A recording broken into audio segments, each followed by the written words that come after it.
Welcome. This is HR That Works President Don Finn, and today I'm going to answer the question, how should HR expenses be budgeted?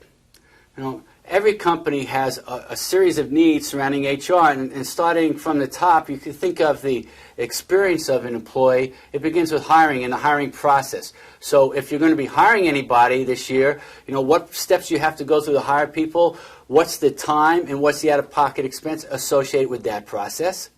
Now, the next thing is you want people to perform. So what time do we have to budget? What tools do we have to budget to allow people to perform better? What can be the impact of them performing better in terms of a budget? The third thing is retention. And when we talk about a retention budget, we have to think like marketers. When we put together marketers as a budget as a marketer, we're looking for the impact that our expenses will make. So if I run an ad, I expect to make 3 times what I pay for the ad. When you're talking about a retention, what's the return on that investment? So you've got a budget for good retention, thinking about the lifetime value of the employee. Then we have to budget for training in today's environment. This is a knowledge economy. You must budget for training. You can have low-cost training expenses, but you're still going to have to budget for their time. If you've got exempt managers, well, you can all buy them lunch, and you're budgeting for a Subway sandwich in the training, okay?